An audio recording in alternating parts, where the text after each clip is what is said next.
현대차가 그리는 미래 모빌리티 구상은 무엇일까요? 정의선 현대차그룹 수석 부회장은 자율주행 솔루션 업체 앱티브와 합작법인을 설립한 후 자율주행과 또 수소 연료 전지를 접목한 미래 모빌리티에 대한 구상을 내비쳤는데요. 하늘을 나는 모빌리티에 대한 의지도 엿보였습니다. 권순우 기자와 함께 자세한 내용 알아보도록 하겠습니다. 현대차 역시 지금까지 자율주행에 대해서 연구개발을 꾸준히 해왔는데 이번 대규모 투자를 통해서 궁극적으로 목표하는 바는 어떤 자동차까지 생각하고 있는 겁니까? 그 자율주행의 어떤 연구개발의 레벨을 완전히 한 단계 높이겠다는 건데요. 자율주행의 단계는 보통 5단계로 구분이 됩니다. 일단 0단계 같은 경우는 이제 우리가 일반적으로 사용하는 자동차라고 볼 수 있고요. 1단계는 이제 뭐 감속과 가속 정도만 할 수 있는 정도 수준이라 그러면 2단계에서는 어떤 그 차선을 지키면서 방향 운전대를 같이 조작해 주는 그런 겁니다.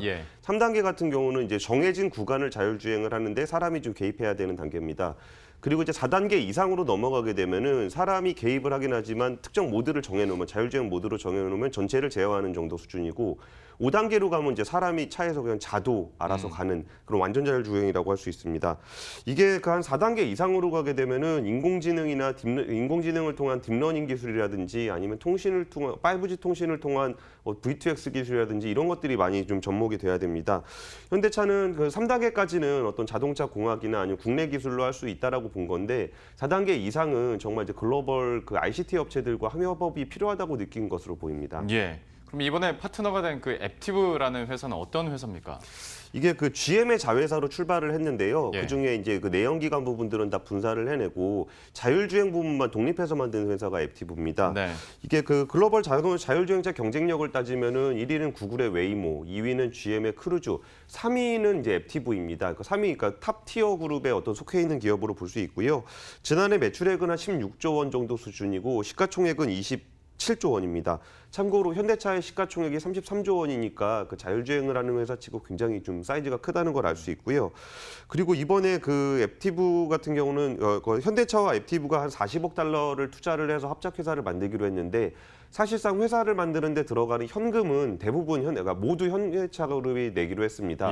그럼 앱티브는 한 700여 명의 기술 인력과 어떤 특허들을 제공하기로 했습니다. 그러니까 이제 그 정도 가치가 있는 기술력을 가진 회사라고 볼 수 있을 것 같습니다. 좀 더 구체적으로 앱티브의 매력도 느껴볼 겸 현대차가 그러면 그 많은 회사 중에서 앱티브와 손잡은 이유를 좀 설명해 주시겠어요? 그 자율주행 연구한다고 그 IT 회사하고 자동차 회사하고 같이 손을 접을 때 불협화음이 나는 부분들이 굉장히 많아요. 어떤 부분이냐면은 자동차는 굉장히 좀 안전이라는 게 중요하고 한 10년 이상 타야 되니까 내구성이라는 게 굉장히 중요하게 생각하는데 ICT 업체 같은 경우는 굉장히 기술 트렌드에 빠르고 이게 좀 생산 주기가 짧기 때문에 이런 부분에서 많이 부딪힙니다. 근데 아무래도 앱티브 같은 경우는 자동차 회사의 자회사, 부품 회사로 시작을 했기 때문에 안전성과 효율성 측면을 굉장히 강조한다고 정의선 부회장은 이야기하고 있습니다.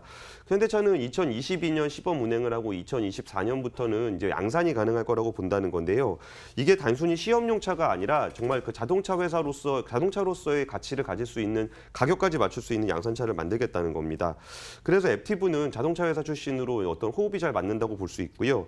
그 2018년 미국 CES에서 수많은 회사들이 자율주행차를 시범 서비스를 했는데 그때 비가 오는 날 그 자율주행차 서비스를 했던 데는 앱티브밖에 없다고 합니다. 그게 이제 기후 환경, 좀 혹독한 기후 환경에서도 충분히 좀 역할을 하고 있다고 볼 수 있습니다.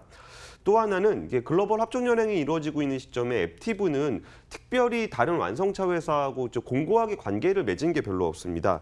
구글의 웨이모 같은 경우는 이제 구글 특유의 그 생태계 구성하는 방식이 있잖아요. 어떤 구글의 서비스 중에 하나로 자율주행을 본다고 한다면은 이게 GM 크루즈 같은 거는 이제 GM의 자회사입니다. 아니면은 포드와 폭스바겐과 아르곤 이 회사가 이제 같이 연행을 한다든지 아니면 일본의 소프트뱅크와 도요타가 연합을 하면서 거기에 어떤 닛산이라든지 혼다가 투입된다든지 뭐 이런 형식의 협동을 하고 있는데 웹티브 같은 거는 그게 없다는 정도 장점이고요. 그러면 굳이 현대차가 인수를 했으면 어떻게 쓰냐에 대해서는 정의선 수석 부회장은 이게 합작으로 해야 다른 자동차 회사의 서비스 솔루션을 공급할 수 있기 때문이라고 설명했습니다. 아무래도 나아가고자 하는 방향성이나 철학이 같다 보니까 오히려 더 시너지를 잘 낼 수 있지 않을까라는 기대감이 있는 것 같은데 현대차 같은 경우에는 수소전기차에도 굉장히 공을 많이 들여왔지 않습니까? 그러면 이번 합작법인과 관련 지어서 나올 수 있는 시너지도 있습니까? 여기에 대해서 정의선 수석 부회장이 오히려 그 자율주행차 시대가 됐을 때는 수소전기차가 더 유리할 수 있다는 얘기를 했는데요. 아무래도 자율주행차가 되면은 안에서 처리해야 되는 어떤 시스템들도 굉장히 많아지고 통신 같은 경우도 처리를 해야 되고 굉장히 많은 전력을 소모하게 됩니다. 그런데 현재 있는 배터리 기술로는 주행 거리를 늘리거나 전력을 충분히 더 많이 담기는 쉽지 않은데요. 그렇기 때문에 정의선 수석 부회장은 한 4, 5 수준으로 가면은 전력 소모가 크기 때문에 수소전기차가 더 적합하다. 그래서 자율주행차와 수소전기차는 서로 맞물려서 개발을 하게 될 것이다라고 얘기했습니다. 또 그날 간담회에서 정의선 수석 부회장 플라잉카 관련한 얘기를 했는데요. 이제 하늘을 나는 자동차가 되겠죠.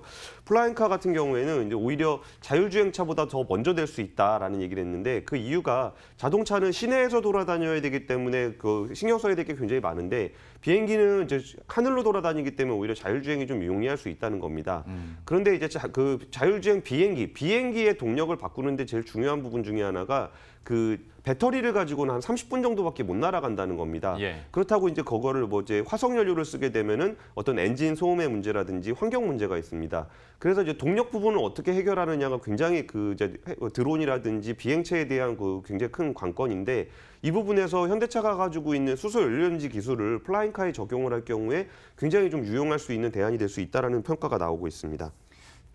지금까지 나오고 있는 그 자료 화면들은 대부분 영화에서나 볼 법한 그림들인데 이것을 이제 현대차에서 궁극적으로 또 생각하고 있다라는 것도 신기한 것 같습니다. 예. 그런데 이런 기대감이 있는가 하면 또 반면에 좀 암울한 것도 있지 않습니까? 예. 저는 이 소식이 나왔을 때 물론 현대차에 대한 기대감도 있었겠지만 지금까지 현대기아차로 자율주행 관련한 부품을 공급했던 만도가 예. 그러면 소외되는 거 아니냐. 장기적으로 봤을 때도 증권사에서도 좀 타격을 받을 수 있다라고 얘기를 하던데 예. 좀 이쪽 분위기나 상황은 어떻습니까? 그 만도가 이제 부품 회사라 잘 알려지지 않아서 그런데 이게 우리나라가 지금까지 자율주행 한 2단계 정도까지 올라오는 게 어떤 차선 변경을 차선을 유지한다거나 어떤 조향을 한다거나 이런 부분에서는 굉장히 우리나라 자동차 업계를 선도했다라고 해도 과언이 아닙니다.